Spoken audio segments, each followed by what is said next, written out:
வணக்கம். உள்ளூர் நிகழ்வுகளை உள்ளது உள்ளபடி நேயர்களுக்கு வழங்கும் மாவட்ட முரசுக்கு உங்களை வரவேற்கிறோம். முதலில் முக்கிய நிகழ்வுகளை பார்க்கலாம். பாலியல் வன்கொடுமை வழக்கில் கைதான பட்டதாரி இளைஞருக்கு வாழ்நாள் சிறை தண்டனை. கடலூர் மகிழா நீதிமன்றம் அதிரடி தீர்ப்பு.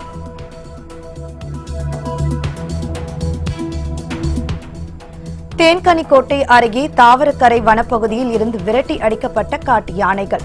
போன வேகத்தில் மீண்டும் அங்கேயே திரும்பியதால் கிராம மக்கள் அச்சம்.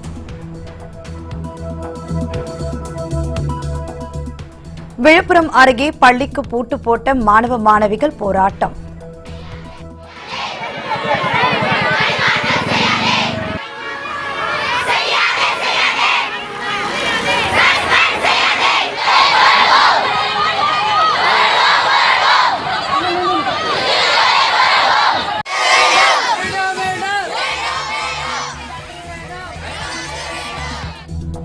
பணியிட மாற்றம் செய்யப்பட்ட ஆசிரியரை மீண்டும் தங்கள் பள்ளியில் பணியமர்த்த வலியுறுத்தல்.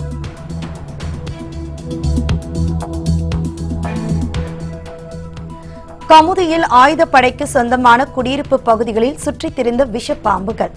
மகுடி ஊதி 65க்கும் அதிகமான பாம்புகளை லாவகமாக பிடித்த பாம்பாட்டிகள்.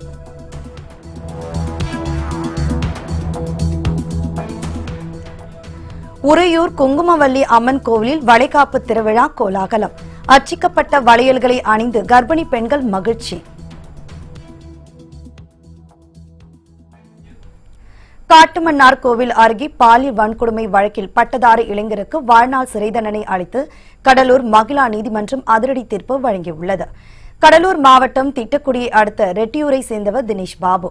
பொறியியல் பட்டதாரியான இவர் மனநலம் பாதிக்கப்பட்ட பெண்ணை பாலியல் வன்கொடுமைக்கு ஆளாக்கியதாக காட்டுமன்னார் கோவில் காவல் நிலையத்தில் வழக்கு பதிவு செய்யப்பட்டது. கடந்த 2016ஆம் ஆண்டு முதல் விசாரணை நடைபெற்று வந்த இந்த வழக்கில் தற்போது குற்றம் நிரூபணமாகியுள்ளது. இந்த நிலையில் வழக்கை விசாரித்த கடலூர் மகிழா நீதிமன்றம் நீதிபதி லிங்கேஸ்வரன் தினேஷ் பாபுவுக்கு வாழ்நாள் சிறை தண்டனையும் 25,000 ரூபாய் அபராதம் விதித்து உத்தரவிட்டார். இதனைத் தொடர்ந்து பட்டதாரி இளைஞர் தினேஷ் கடலூர் மத்திய சிறையில் அடைக்கப்பட்டார். ஓமலூர் அரசு மருத்துவமனையில் கூடுதல் கட்டிடங்களை கட்டுவதற்கான பணிகளை 5 சட்டமன்ற உறுப்பினர்கள் பூமி பூஜையுடன் தொடங்கி வைத்தனர். சேலம் மாவட்டம் ஓமலூரில் உள்ள அரசு மருத்துவமனைக்கு தினந்தோறும் ஆயிரக்கணக்கான பொதுமக்கள் சிகிச்சைக்காக வந்து செல்கின்றனர். ஆங்கிலேயர் காலத்தில் கட்டப்பட்டுள்ள இந்த மருத்துவமனையில் போதுமான இடவசதி இல்லை என்றும் கட்டிடங்கள் சேதமடைந்துள்ளன எனவும் கூறப்படுகிறது. இந்நிலையில் 3 மாடி கட்டடங்களுடன் கூடுதல் மருத்துவமனை வளாகம் கட்ட 5,16,00,000 ரூபாய் நிதி ஒதுக்கப்பட்டுள்ளது. இதனையடுத்து கட்டுமான பணிகளை சட்டமன்ற உறுப்பினர்கள் வெற்றிவேல், வெங்கடாச்சலம், ராஜா, செம்மலை, மனோன்மணி ஆகியோர் பூமி பூஜையுடன் தொடங்கி வைத்தனர். இந்த நிகழ்ச்சியில் அரசு அதிகாரிகள் உட்பட பொதுமக்கள் பலர் கலந்து கொண்டனர். செங்குன்றம் அருகே 5 லட்சம் ரூபாய் செலவில் கட்டப்பட்டுள்ள பயணிகள் நிழற்குடை பொதுமக்களின் பயன்பாட்டிற்கு திறந்து வைக்கப்பட்டது. திருவள்ளூர் மாவட்டம் லட்சுமிபுரம் கிராமத்தில் சட்டமன்ற உறுப்பினர் தொகுதி மேம்பாட்டு நிதியிலிருந்து 5 லட்சம் ரூபாய் செலவில் பேருந்து பயணிகள் நிழற்குடை அமைக்கப்பட்டது. இதனை பொதுமக்களின் பயன்பாட்டிற்காக சட்டமன்ற உறுப்பினர் சுதர்சனம் திறந்து வைத்தார். இதனைத் தொடர்ந்து நடைபெற்ற கிராம சபை கூட்டத்தில் பங்கேற்ற அவர் பொதுமக்களின் குறைகளை கேட்டறிந்தார். இந்த கூட்டத்தில் பெரும்பாலானோர் கலந்து கொண்டு தங்கள் புகார் மற்றும் கோரிக்கை மனுக்களை சட்டமன்ற உறுப்பினரிடம் வழங்கினர். ஓமந்தூர் ராமசுவாமியின் பிறந்த நாளை ஒட்டி அவரது சிலைக்கு மாவட்ட ஆட்சியர் சுப்பிரமணியன் மாலை அணிவித்து மரியாதை செலுத்தினார்.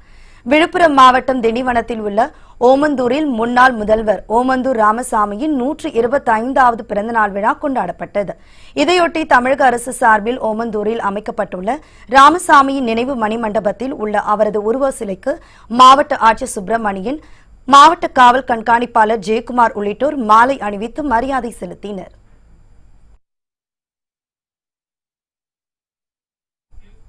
கொடைக்கானலில் விதிகளை மீறி கட்டப்பட்டுள்ள கட்டிடங்களுக்கு சீல் வைக்கப்படுவது குறித்த உத்தரவை மறுபரிசீலனை செய்ய வேண்டும் என உணவக உரிமையாளர்கள் மற்றும் வணிகர்கள் கோரிக்கை விடுத்துள்ளனர். திண்டுக்கல் மாவட்டம் கொடைக்கானலில் விதிகளை மீறி கட்டப்பட்டுள்ள கட்டிடங்களுக்கு சீல் வைக்க சென்னை உயர்நீதிமன்ற மதுரை கிளை உத்தரவிட்டிருந்தது. அதன்படி உணவகங்கள், தனியார் விடுதிகள், வணிக கடைகள் உள்ளிட்ட 45 கட்டிடங்களுக்கு நகராட்சி அதிகாரிகள் சீல் வைத்துள்ளனர். இதனிடையே மீதமுள்ள கட்டிடங்களுக்கு மார்ச் 11ஆம் தேதிக்குள் சீல் வைக்க வேண்டும் என நகராட்சி ஆணையருக்கு உத்தரவிடப்பட்டது. இந்த உத்தரவை மறுபரிசீலனை செய்ய வேண்டும் என உணவு உரிமையாளர்கள் மற்றும் வணிகர்கள் கோரிக்கை விடுத்தனர். தங்களது வாழ்வாதாரம் பாதிக்கப்படாத வகையில் நடவடிக்கை எடுக்க வேண்டும் என்றும் அவர்கள் கேட்டுக் கொண்டனர்.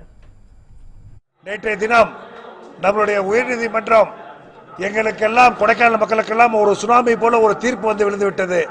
1415 பில்டிங்கை இழுத்து மூடி அடுத்த மாசம் 11ஆம் தேதிக்குள்ள சப்மிட் பண்ணணும்னு ஆணையாளருக்கு உத்தரவிட்டிருக்காங்க. இது ஒரு பெரிய அதிர்ச்சியான தகவல். இதுல என்னன்னாக்க, எங்களுடைய 10,000 குடும்ப மக்கள் வாழ்கின்ற மக்கள் வீடுகள் அவங்க எல்லாம் நடுத்தெருவுக்கு வந்துருவாங்க. அதுபோல சுற்றுலா பயணிகளுக்கு யாருக்குமே ஒரு ரூம் கொடுக்க முடியாத சூழ்நிலை ஏற்படும். அனைத்து விடுதிகளையும் சீல் வைக்க வேண்டிய கட்டாயத்துக்கு தள்ளப்பட்டிருக்கிறோம். நாங்கெல்லாம் இப்ப தமிழக அரசு உடனடியாக போர்க்கால அடிப்படையில் இந்த கொடைக்கானல் மக்களை காப்பாற்ற வேண்டும். நடுத்தெருவுக்கு வரப்போகின்ற எங்களை எல்லாம் நீங்கள் காப்பாற்றுங்கள். தேன்கனிக்கோட்டை அருகே விரட்டிய வேகத்தில் மீண்டும் வனப்பகுதிக்கு திரும்பிய காட்டு யானைகளால் பொதுமக்கள் அச்சத்தில் உள்ளனர். கிருஷ்ணகிரி மாவட்டம் தேன்கனிக்கோட்டை அருகே தாவரக்கரை வனப்பகுதியில் 30க்கும் மேற்பட்ட காட்டு யானைகள் முகாமிட்டு சுற்றித் திரிந்தன. இந்த யானைகள் அனைத்தையும் வனத்துறையினர் பட்டாசுகள் வெடித்து ஜவளகிரி வனப்பகுதிக்குள் விரட்டி அடித்தனர். இந்நிலையில் காட்டு யானைகள் அனைத்தும் போன வேகத்தில் மீண்டும் தாவரக்கரை வனப்பகுதிக்கு திரும்பியுள்ளன. இதனால் தாவரக்கரை வனப்பகுதியை சுற்றியுள்ள கிராம மக்கள் அச்சமடைந்துள்ளனர். குன்னூரில் மலை போல் குவிந்து கிடக்கும் குப்பையால் சுகாதாரமற்ற சூழல் நிலவுவதாக பொதுமக்கள் புகார் கூறுகின்றனர். நீலகிரி மாவட்டம் குன்னூரில் மொத்தம் 30 வார்டுகள் உள்ளன. இங்குள்ள குப்பைகள் அனைத்தும் ஓட்டுப்பட்டறை பகுதியில் உள்ள நகராட்சிக்கு சொந்தமான இடத்தில் கொட்டப்படுகின்றன. இதன் மூலம் நாள் ஒன்றுக்கு 13 முதல் 15 டன் வரை குப்பைகள் நகராட்சி நிர்வாகம் மூலம் தரம் பிரித்து எடுக்கப்பட்டு வந்தது. நாளடைவில் இந்த முறை நிறுத்தப்பட்டதோடு குப்பைகளும் சரிவர அல்லாமல் அப்படியே போடப்பட்டுள்ளதாக புகார்கள் எழுந்துள்ளது. தற்போது குப்பைகள் அதிகமாக மலைபோல் குவிந்து கிடப்பதால் அப்பகுதியில் துர்நாற்றத்துடன் சுகாதாரமற்ற சூழல் நிலவுகிறது. மேலும் பல்வேறு உடல் உபாதைகளால் மக்களும் சிரமப்பட்டு வருகின்றனர். எனவே இந்த குப்பைகளை உடனடியாக அகற்ற வேண்டும் என நகராட்சி நிர்வாகத்திற்கு பொதுமக்கள் கோரிக்கை விடுத்துள்ளனர். இங்கே பல இடத்துல குப்பைகள் வருகிறது. மீன் கழிவு, கோழி கழிவு, மார்க்கெட்டில் இருக்க குப்பைலாம் கொண்டு இங்கே தான் போடுறாங்க. ஹாஸ்பிட்டல் கழிவு எல்லாம் கொண்டு இங்கே போடுறாங்க. போகிறது நாங்கள் தவறுன்னு சொல்லலை. ஆனால் முதல்ல இந்த குப்பையை பிரித்து உரம் பண்ணிட்டு இருந்தாங்க. இப்போ அந்த உரமுங்கிற இந்த இது க்ளோஸ் பண்ணிட்டாங்க, கம்பெனியை க்ளோஸ் பண்ணிட்டாங்க. இப்போ இதனால என்னன்னாக்கா நாத்தம் தாங்க முடியாது. அக்கம் பக்கத்தில் யாருமே வீட்டுக்குள்ளே இருக்க முடியாது.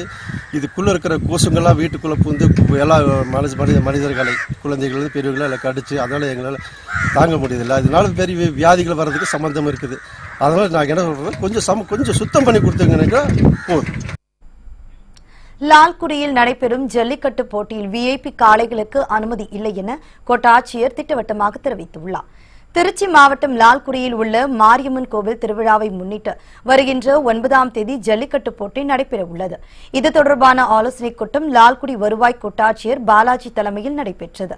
அப்பொழுது பேசிய அவர், ஜல்லிக்கட்டு போட்டியில் விஐபி காளைகளுக்கு அனுமதி இல்லை என்றும் விதிகளை மீறும் பட்சத்தில் ஜல்லிக்கட்டு போட்டி நிறுத்தப்படும் என்றும் திட்டவட்டமாக தெரிவித்தார். மேலும் இந்த கூட்டத்தில் போட்டியில் பங்கேற்பதற்கு காளைகள், மாடுபிடி வீரர்கள் பின்பற்ற வேண்டிய விதிமுறைகள் குறித்தும் கலந்து ஆலோசிக்கப்பட்டது. ஜல்லிக்கட்டு போட்டியும் மிக சீரோடையும் சிறப்போடையும் திருச்சி மாவட்டத்திலே, தமிழ்நாட்டிலே மிக சிறப்பான ஜல்லிக்கட்டை நடத்துறதுக்கான ஏற்பாடுகளை நாங்கள் பண்ணிக்கிட்டு இருக்கோம். சிறந்த புடியக்காரங்களுக்கு மிக சிறந்த பரிசு 2 சக்கர வாகனங்கள் வழங்குறதையும், சிறந்த மாடுக்கான பரிசுகள் வழங்குறதையும் நாங்கள் ரெடி பண்ணிக்கிட்டு இருக்கோம்.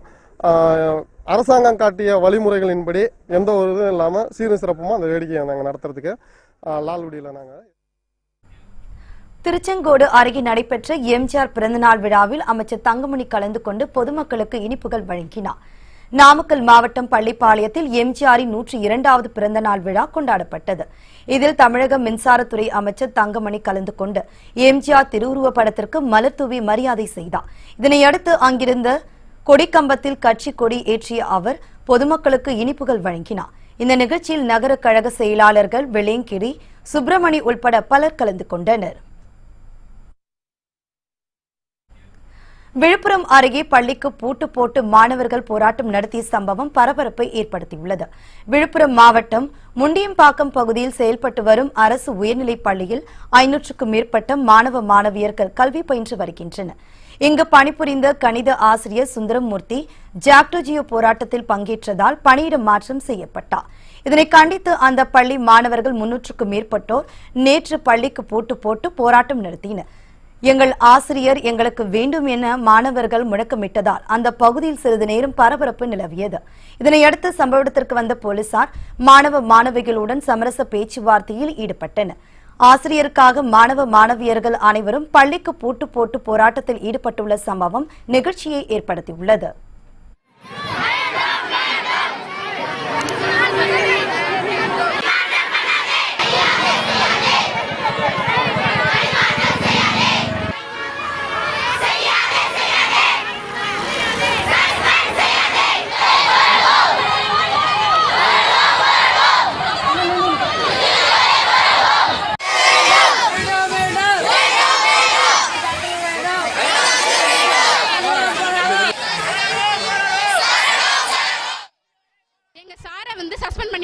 எங்களுக்கு எங்க சார் தான் வேணும்.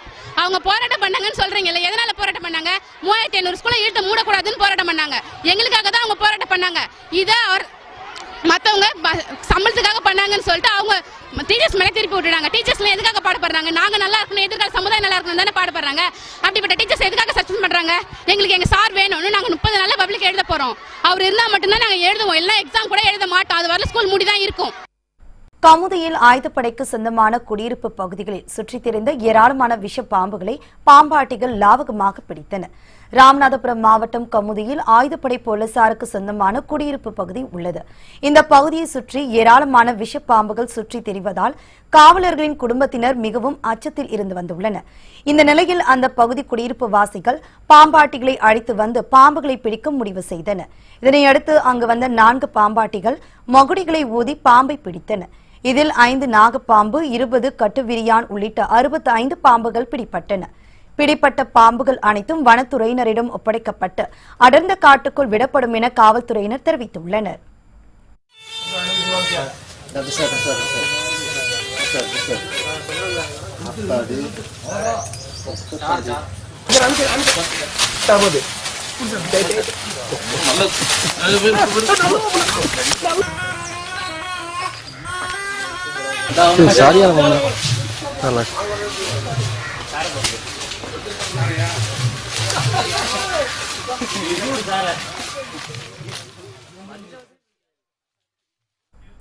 திருப்பத்தூர் அருகே வள்ளி விநாயகர் கோவிலில் நடைபெற்ற கும்பாபிஷேக விழாவில் ஏராளமான பக்தர்கள் கலந்து கொண்டனர். சிவகங்கை மாவட்டம் திருப்பத்தூர் அருகே 140 ஆண்டுகள் பழமை வாய்ந்த வள்ளி விநாயகர் கோவில் அமைந்துள்ளது. இக்கோவிலில் மகா கும்பாபிஷேக விழா வெகு சிறப்பாக நடைபெற்றது. முன்னதாக பூஜிக்கப்பட்ட புனித நீர் மங்கள வாத்தியங்கள் ஒலிக்க ஊர்வலமாக எடுத்து வரப்பட்டது. தொடர்ந்து ஆயிரக்கணக்கான பக்தர்கள் புடைசூழ கோபுர கலசத்தில் புனித நீர் ஊற்றப்பட்டு கும்பாபிஷேகம் நடைபெற்றது. பின்னர் பக்தர்கள் அனைவருக்கும் அன்னதானம் வழங்கப்பட்டது.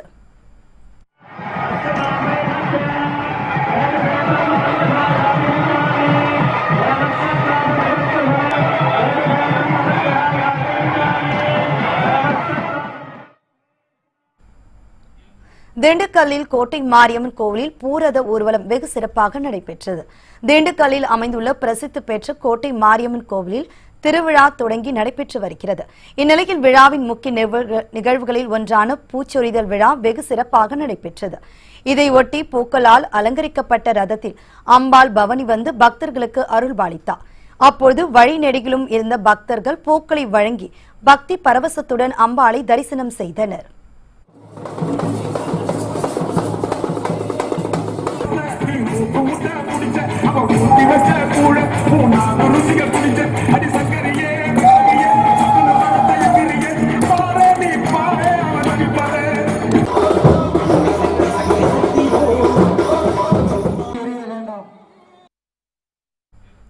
நாகை புனித லூர்து அன்னை ஆலயத்தில் ஆண்டு திருவிழா கொடியேற்றத்துடன் கோலாகலமாக தொடங்கியது. நாகை கடற்கரை சாலையில் பழமை வாய்ந்த புனித லூர்து அன்னை ஆலயம் அமைந்துள்ளது. இந்த ஆலயத்தில் ஆண்டு பெருவிழா கொடியேற்றத்துடன் கோலாகலமாக தொடங்கியது.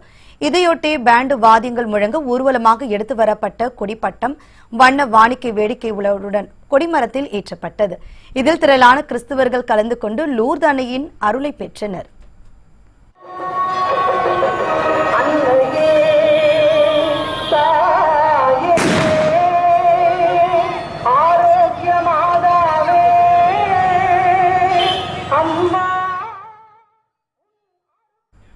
திருச்சியில் நடைபெற்று வரும் வளைகாப்பு திருவிழாவில் திரளான பெண்கள் அச்சிக்கப்பட்ட வளையல்களை அணிந்து மகிழ்ந்தனர். திருச்சி மாவட்டம் உறையூரில் உள்ள குங்குமவல்லி அம்மன் கோவில் 69வது ஆண்டு வளைகாப்பு திருவிழா தொடங்கியது. 3 நாட்கள் நடைபெறவுள்ள இந்த திருவிழாவில் ஆயிரக்கணக்கான வளையல்களை கொண்டு அம்மனுக்கு சிறப்பு அலங்காரம் செய்யப்பட்டது. இதனையடுத்து குங்குமவல்லிக்கு சிறப்பு தீபாராதனை மற்றும் ஹோம பூஜைகள் நடைபெற்றன.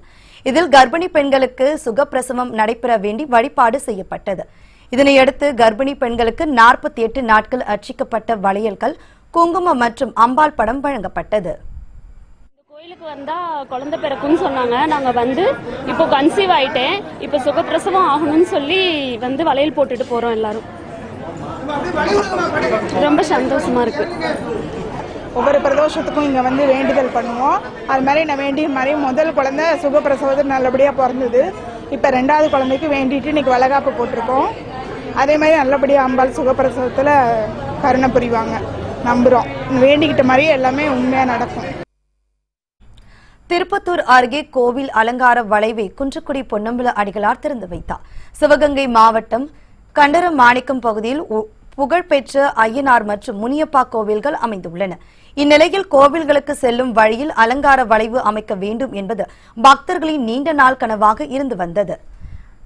அதன்படி கட்டப்பட்டுள்ள அலங்கார வளைவை குன்றக்குடி பொன்னம்பல அடிகளார் திறந்து வைத்தார். முன்னதாக செண்டை மேளங்கள் முழங்க அவருக்கு சிறப்பு வரவேற்பு அளிக்கப்பட்டது. இதனையடுத்து நடைபெற்ற சிறப்பு பூஜையில் பொதுமக்கள் பலர் கலந்து கொண்டு சுவாமி தரிசனம் செய்தனர்.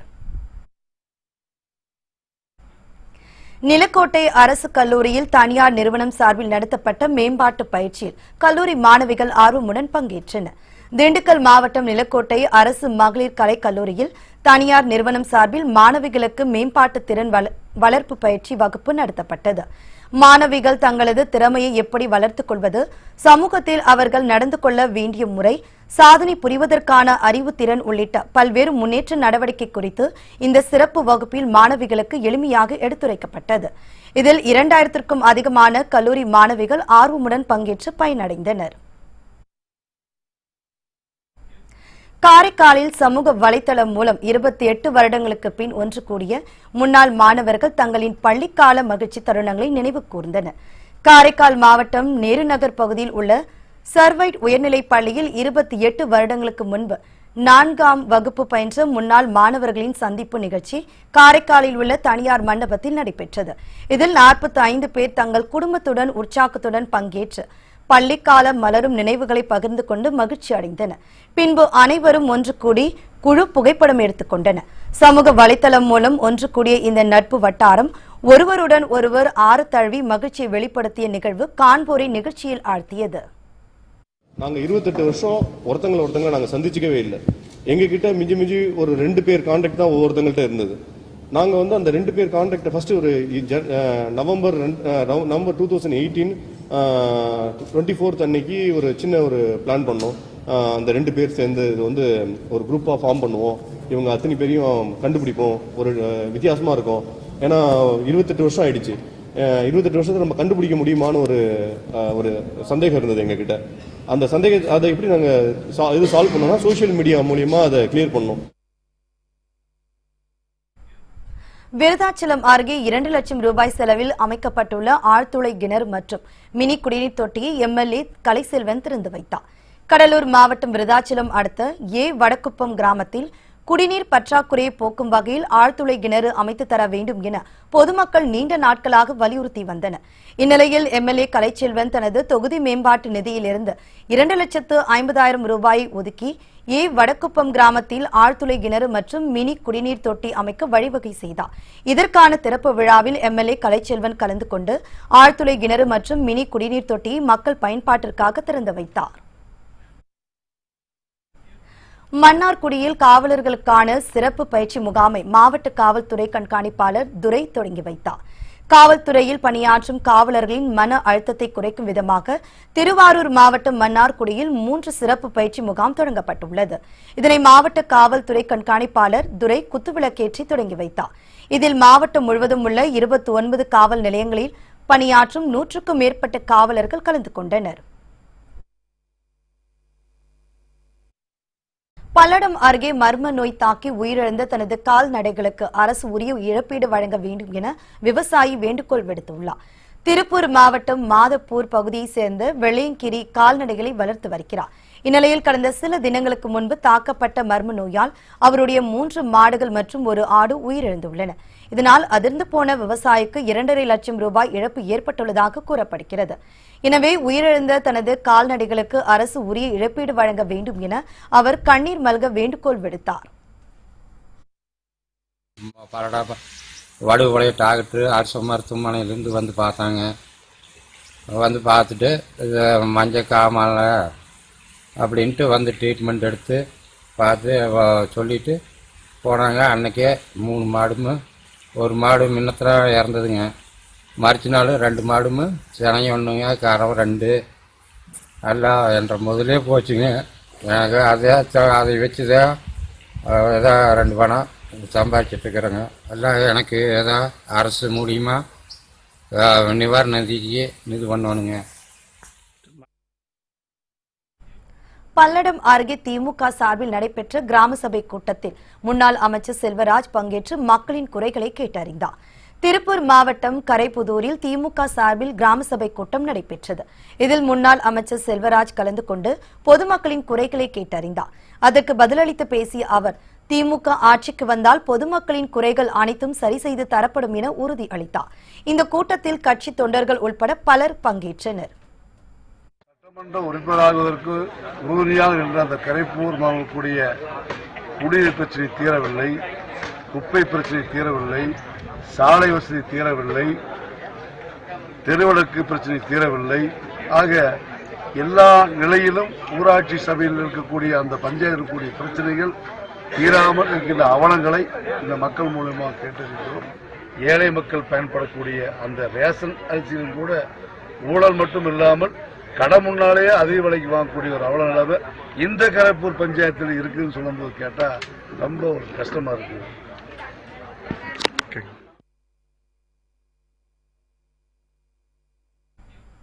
திண்டுக்கல் மாவட்டம் வத்தலகுண்டில் திமுக சார்பில் ஊராட்சி சபை கூட்டம் நடைபெற்றது. திண்டுக்கல் மாவட்டம் பழைய வத்தலகுண்டு கிராமத்தில் திமுக சார்பில் ஊராட்சி சபை கூட்டம் நடைபெற்றது. இதில் முரசொலி நாளிதழின் மேலாண்மை இயக்குநர் உதயநிதி ஸ்டாலின் கலந்து கொண்டார்.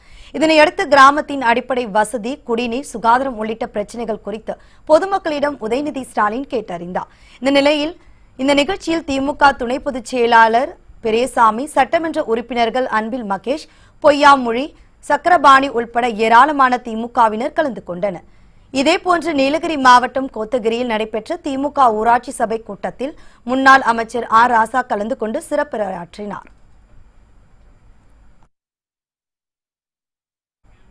பொள்ளாச்சி அருகே ஆனைமலை வனத்துறை அலுவலகத்தில் உள்ள பெண் யானை ஒன்று போதிய உணவின்றி தவித்து வருகிறது. விருதுநகர் மாவட்டம் ராஜபாளையத்தில் ரோகிணி என்ற பெண் யானை உரிய அனுமதியின்றி வீட்டில் வளர்க்கப்பட்டு வந்தது. இதை அறிந்த வனத்துறையினர் யானையை மீட்டு கோவை மாவட்டம் பொள்ளாச்சி அருகே உள்ள ஆனைமலை வனசரக அலுவலகத்திற்கு கொண்டு வந்தனர். தற்போது யானையை 2 பாகன்கள் பராமரித்து வருகின்றன. அதற்கு தினமும் ராகி, அரிசி உள்ளிட்ட உணவுகள் வழங்கப்பட்டு வருகிறது. ஆனால் யானை ரோகிணிக்கு அந்த உணவு போதுமானதாக இல்லாததால் நாளுக்கு நாள் மெலிந்து கொண்டே வருகிறது. எனவே வனத்துறை அதிகாரிகள் யானைக்கு உரிய உணவு வழங்கி பராமரிக்க வேண்டும் என சமூக ஆர்வலர்கள் வலியுறுத்தியுள்ளனர். திண்டுக்கல்லில் நடைபெற்ற விழிப்புணர்வு பேரணியை மாவட்ட ஆட்சியர் வினய் கொடியசைத்து தொடங்கி வைத்தார். திண்டுக்கல் மாவட்டத்தில் தேசிய ஊரக வாழ்வாதார இயக்கத்தின் சார்பில் விழிப்புணர்வு பேரணி நடைபெற்றது. இதனை மாவட்ட ஆட்சியர் வினய் கொடியசைத்து தொடங்கி வைத்தார். இயக்கத்தின் செயல்பாடுகளை பொதுமக்கள் அறிந்து கொள்ளும் வகையில் நடைபெற்ற பேரணியில் மகளிர் சுய உதவி குழுக்களை சேர்ந்த திரளான பெண்கள் பங்கேற்றனர். அவர்கள் அனைவரும் தங்கள் கைகளில் விழிப்புணர்வு பதாகைகளை ஏந்தி ஊர்வலமாக சென்றனர். தேசிய நகர்ப்புற வாழ்வாதார இயக்கத்தின் திட்டங்கள் குறித்து திருவண்ணாமலையில் நடைபெற்ற விழிப்புணர்வு பேரணியை மாவட்ட ஆட்சியர் கந்தசாமி தொடங்கி வைத்தார். தமிழ்நாடு நகர்ப்புற வாழ்வாதார இயக்கம் மூலம் செயல்படுத்தப்படும் திட்டங்கள் குறித்த விழிப்புணர்வு பேரணி திருவண்ணாமலையில் நடைபெற்றது. இதனை மாவட்ட ஆட்சியர் கந்தசாமி கொடியசைத்து தொடங்கி வைத்தார். இதில் சுமார் 300க்கும் மேற்பட்ட மகளிர் சுய உதவிக்குழுவினர் விழிப்புணர்வு பதாகைகளுடன் பங்கேற்றனர். திருவண்ணாமலை வட்டாட்சியர் அலுவலகத்தில் தொடங்கி இந்த பேரணி நகரின் முக்கிய வீதிகளின் வழியாக வலம் வந்து காந்தி சிலை அருகே நிறைவடைந்தது. தூத்துக்குடியில் குத்துச்சண்டை பயிற்சிக்கு தனி விளையாட்டு அரங்கம் அமைத்து தர வேண்டும் என குத்துச்சண்டை வீரர் லட்சுமணமூர்த்தி தெரிவித்தார். மதுரையில் நடைபெற்ற தேசிய அளவிலான குத்துச்சண்டை போட்டியில் தூத்துக்குடியை சேர்ந்த லட்சுமணமூர்த்தி வெற்றி பெற்றார். அவருக்கு சிறந்த குத்துச்சண்டை வீரருக்கான பரிசு மற்றும் சான்றிதழ் வழங்கப்பட்டது. இந்நிலையில் செய்தியாளர்களிடம் பேசிய லட்சுமணமூர்த்தி, தம்மை போல் நிறைய வீரர்கள் குத்துச்சண்டை போட்டியில் ஆர்வமாக இருப்பதால் பயிற்சிக்கு தனி விளையாட்டு அரங்கம் அமைத்து தர வேண்டும் என கோரிக்கை விடுத்துள்ளார். நான் பாக்ஸிங் ஸ்டார்ட் பண்ணும்போது தூத்துக்குடியில் ஸ்டார்ட் பண்ணும்போது ஒரு 4-5 வருஷம் முன்னாடி பண்ண ஆரம்பித்தேன். எந்த ஒரு இம்ப்ரூவ்மெண்ட் இல்லை எந்த ஒரு பாக்ஸிங்கில். நான் இங்கேருந்து சென்னை போய் ஒரு 3 வருஷம் ஆயிடுச்சு. சென்னையில் தான் பாக்ஸிங் போய் கற்றுக்கினேன். இப்போ தூத்துக்குடியில் பாக்ஸிங் சொல்லித்தர ஆள் இருக்காங்களே தவிர பாக்ஸிங்கில் ஒரு நம்ம தருவ ஸ்டேடியத்தை எடுத்துக்கிட்டிங்கன்னா ஒரு இண்டோர் ஸ்டேடியம் பாக்ஸிங்கில் ஃபெசிலிட்டி எதுவுமே கிடையாது பாக்ஸிங்க்கு. நான் பாக்ஸிங் இப்போ நான் நேஷனல் கோல்டு மெடல் அடிச்சிருக்கேன், சில்வர் மெடல், பிரான்ஸ் எல்லாமே அடிச்சிருக்கேன். காரணம் நான் சென்னையிலேருந்து பாக்ஸிங் பண்ணுறதுனால தான். தூத்துக்குடியில் ஒரு நல்ல ஃபெசிலிட்டி இருந்துச்சுன்னா பாக்ஸிங்கில் நிறைய பேர் இம்ப்ரூவ் ஆகலாம். ராமேஸ்வரத்தில் நடைபெற்ற அறிவியல் விழிப்புணர்வு கண்காட்சி மாவட்ட ஆட்சியர் வீர ராகவராவ் தொடங்கி வைத்தார். ராமநாதபுரம் மாவட்டம் ராமேஸ்வரத்தில் உள்ள அப்துல் கலாம் நினைவகத்தில் அறிவியல் விழிப்புணர்வு கண்காட்சி நடைபெற்றது. இதனை மாவட்ட ஆட்சியர் வீர ராகவராவ் குத்து விளக்கேற்றி தொடங்கி வைத்தார். இந்த கண்காட்சியில் பல்வேறு துறைகளின் சார்பில் ஏராளமான படைப்புகள் இடம்பெற்றிருந்தன. கடல் வளம் சார்ந்த பொருட்கள், மீன்கள், பனை ஓலைகளால் தயாரிக்கப்பட்ட மற்றும் அலங்கார கைவினைப் பொருட்கள் ஆகியவை காட்சிக்கு வைக்கப்பட்டிருந்தன. அவைகள் அனைத்தும் இயற்கையோடு இணைந்த வாழ்க்கை முறை குறித்து விழிப்புணர்வு ஏற்படுத்தின. இதனை கண்டு ரசித்த பார்வையாளர்கள் மிகுந்த உற்சாகமடைந்தனர். திருச்சியில் நடைபெற்ற மாவட்ட அளவிலான ஜிம்னாஸ்டிக் போட்டிகளில் பள்ளி மாணவ மாணவிகள் ஆர்வமுடன் பங்கேற்றனர். திருச்சி அண்ணா விளையாட்டு அரங்கில் மாவட்ட அமெச்சூர் ஜிம்னாஸ்டிக் அசோசியேஷன் சார்பில் மாவட்ட அளவிலான ஜிம்னாஸ்டிக் போட்டிகள் நடைபெற்றன. இதனை மாவட்ட விளையாட்டு அலுவலர் புண்ணியமூர்த்தி தொடங்கி வைத்தார். வயது அடிப்படையில் தனித்தனியே போட்டிகள் நடத்தப்பட்டன. இதில் பள்ளி மாணவ மாணவிகள் ஆர்வமுடன் கலந்து கொண்டு தங்களின் திறமைகளை வெளிப்படுத்தினர். இதில் வெற்றி பெறுவோர் 16, 17ஆம் தேதிகளில் சேலத்தில் நடைபெறவுள்ள மாநில அளவிலான போட்டிகளில் பங்கேற்பர் என்பது குறிப்பிடத்தக்கது.